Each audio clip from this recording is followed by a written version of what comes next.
Okay, so I just want to apologize in advance if you hear some music in the background. There's some TV action going on in another room. Anyway, so moving on to the next boundary problem, not dating or dating from inner hurt.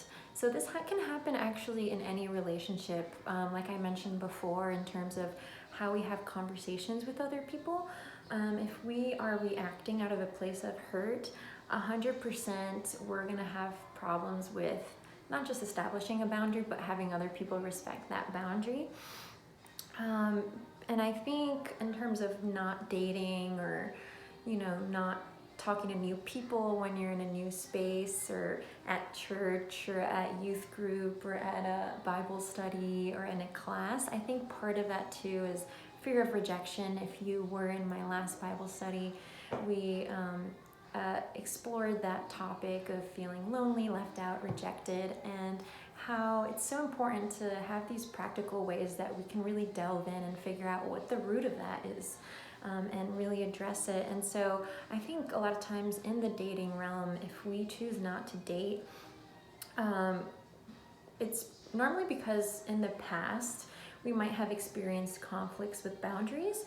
And those conflicts with boundaries cause people to withdraw because they want to avoid getting hurt and avoid risking things. And in actuality, you really don't know what you're looking for if you don't date. I think you should date, as much as you feel comfortable, just to put yourself out there, meet all kinds of different people. And I think by doing, if you feel ready to date, I think it'll be really helpful because you'll be practicing those communication skills and those boundary settings. And I feel like a lot of people don't just learn by reading, but by doing. So I think that's something that we'll talk about later in the study as well. Another boundary problem is doing too much in the relationship, feeling like you're the one that feels the most or is doing the most effort and putting that in. Another one, freedom without responsibility.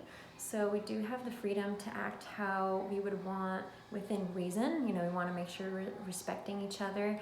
But we also want to take responsibility for our actions, especially if we do something wrong or hurtful or cross somebody else's boundary, whether we knew or not. We do want to own up to that and have that conversation with that person and maybe ask for forgiveness if that's the situation. Another one is control issues. I think a lot of our deep-seated insecurities stem from the need for control and to defend ourselves. So later on in the study, we'll be talking about defense mechanisms and how those differ from establishing boundaries. And the last boundary problem I have here is not taking responsibility to say no. Again, being really making those bold choices and being upfront and saying, hey, I know we didn't discuss it, but I'm not comfortable with this. Or, hey, I have a really big bubble as far as physical space and you're in it right now. It doesn't have to be like this condemning, like soul-crushing statement. I think you can say it seriously and with intention, but not in an angry way, but just so you get out what you need to get out in that moment.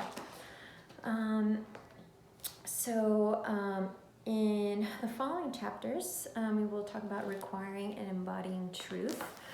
And I'm going to save that for the next session.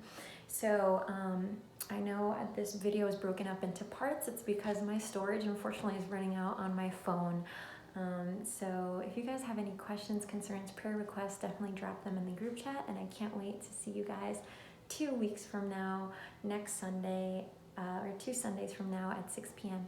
Bye, guys.